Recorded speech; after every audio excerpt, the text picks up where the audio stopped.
Bien, tenemos otra entrevista, vamos a conversar con Samuel Larrota, él es director ejecutivo de Proética y hoy hablaremos sobre la corrupción en el Perú a puertas del Bicentenario, impacto, percepción y precedentes.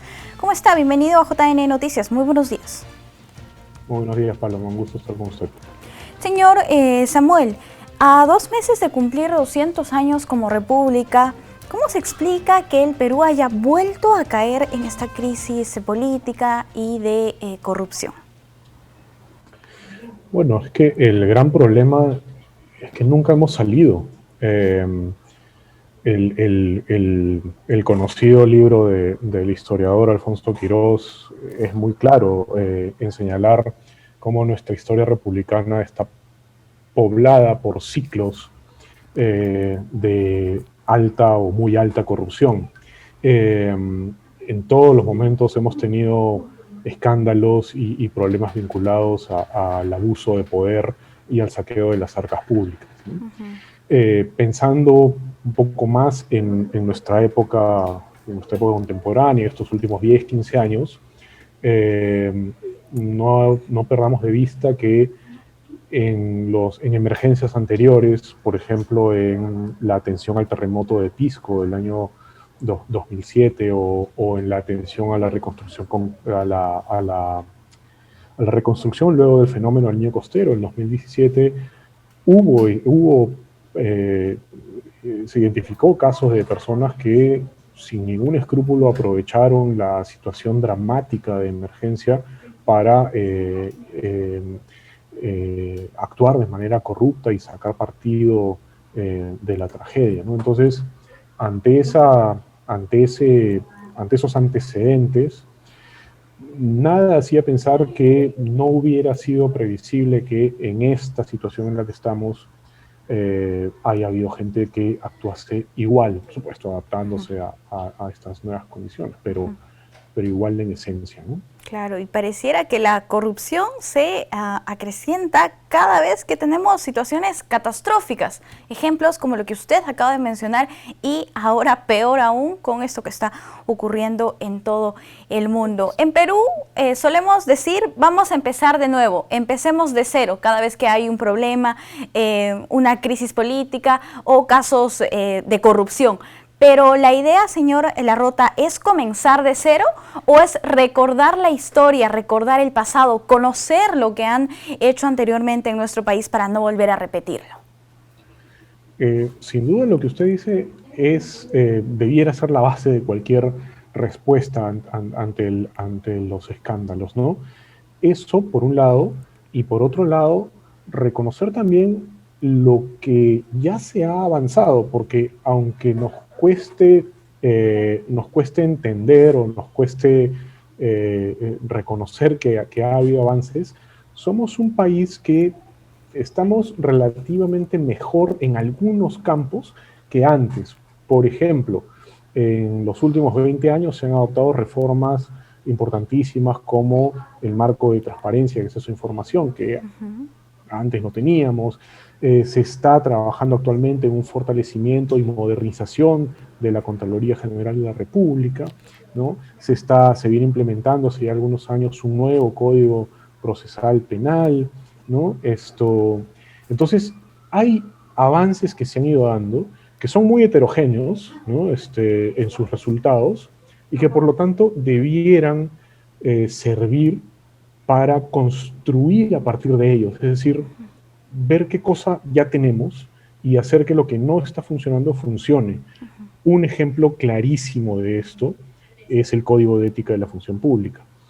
El Código de Ética de la Función Pública es una ley que tenemos vigente, que tiene ya 20 años, se aprobó en 2001, y si hubiese sido un documento con vigencia más allá del papel, esto que estamos viendo con la repartija de las vacunas no hubiera pasado, porque digamos, todas las prohibiciones, todos los principios y los deberes de un funcionario público hubieran colisionado con los ímpetus de estas personas. Si hubiéramos tenido claridad en que no se puede mantener intereses en conflicto, en que siempre hay que decir la verdad, en que hay que actuar ajustados a la ley en todos sus extremos, probablemente esto hubiera sido un escándalo mucho menor, por lo menos, ¿no?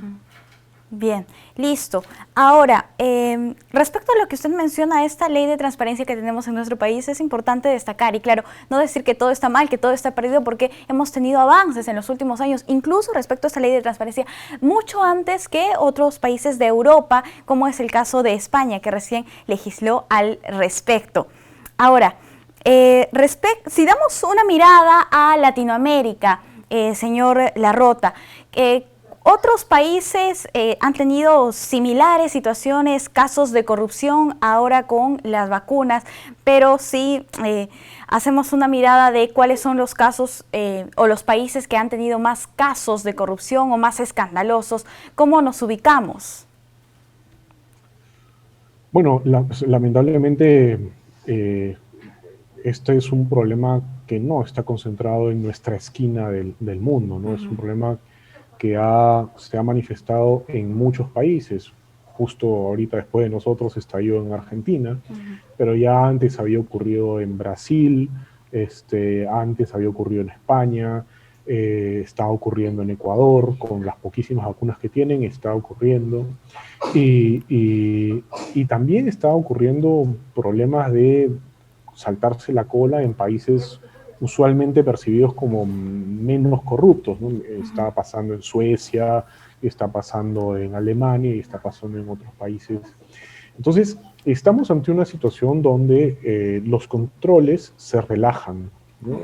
Por la propia situación en la que estamos de urgencia de atender estos problemas, los controles se relajan. Y hay que prestarle atención a esa situación y tratar de responder con un redoblamiento para que no vuelva a ocurrir, ¿no? Bien, usted mencionaba en alguna ocasión que existe en el país cierta tolerancia a la corrupción. Entonces, ¿estaríamos hablando de un tema estructural? Sin duda. Nosotros en Proética medimos a través de una encuesta nacional desde hace ya varios años distintas actitudes, percepciones, opiniones de los peruanos y las peruanas ante la corrupción. Y uno de los datos más que se mantienen, que persisten más fuertemente, es precisamente la tolerancia a una serie de conductas que pueden calificarse de corrupción. Hay algunas variables que van cambiando. Por ejemplo, si comparamos los datos de la última encuesta de 2019 con el 2002, que fue la primera, vemos un incremento de la indignación de la gente ante la gran corrupción. Pero si vemos el promedio de la tolerancia, no varía, ¿no? Es como una línea recta, sin una tendencia a subir o a bajar. Esto quiere decir sugiere que estamos ante una variable que no se ve afectada por problemas coyunturales, por cambios en la coyuntura, y por lo tanto podría ser una variable que más bien responde a condiciones estructurales de nuestro país. Es decir, que van más allá, ¿no?, de cómo varíe el contexto y cómo varíen los escándalos. Entonces, esto es algo que tiene que reconocerse y que tiene que enfrentarse para poder reducir esta cantidad tan grande de peruanos y peruanas, que son como 2/3, que se muestran ambiguos ante las conductas de corrupción. Y al mostrarse ambiguos, en realidad se están mostrando tolerantes, ¿no? Es decir, que están dispuestos a aceptar conductas de esta naturaleza, ¿no? Y no solamente aceptarlas, sino muchas veces también nosotros como ciudadanos en menor escala, en menor dimensión, también caemos en la corrupción. Y es muy clásico que nos indignemos a través de las redes sociales o viendo la televisión, pero sin embargo nosotros como ciudadanos seguimos con este tipo de actitudes, por ejemplo, pagando una coima o otra serie de actitudes que se tienen. Entonces es importante desterrar también este tipo de situaciones, y más ahora que estamos en un momento de crisis y que puede ser un punto de partida para cambiar la situación. Sin duda, la tolerancia a conductas como dar una propina para que se le agilice un trámite es bastante amplia, ¿no? Estamos hablando del 66% de gente que considera que no está mal, ¿no? Y si considera que está mal, que pues es normal y que está explicable y que así es la vida y hay que hacerlo, ¿no?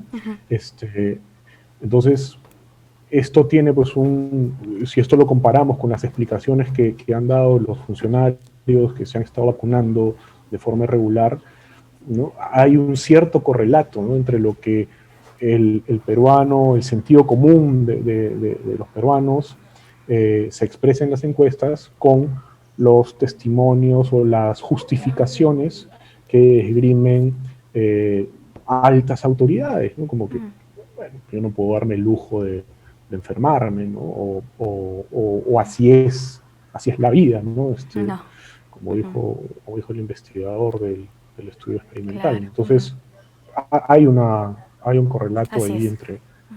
Sí, sí, sí. Ideas que tienen que ser totalmente desterradas de la cabeza de los peruanos si es que queremos cambiar la historia. Bien, señor Larrota, muchísimas gracias por acompañarnos aquí en JN Noticias. Ha sido un gusto conversar con usted. Muchas gracias. Hasta una próxima oportunidad. Amigos, vamos a hacer una pausa y volvemos. No se muevan.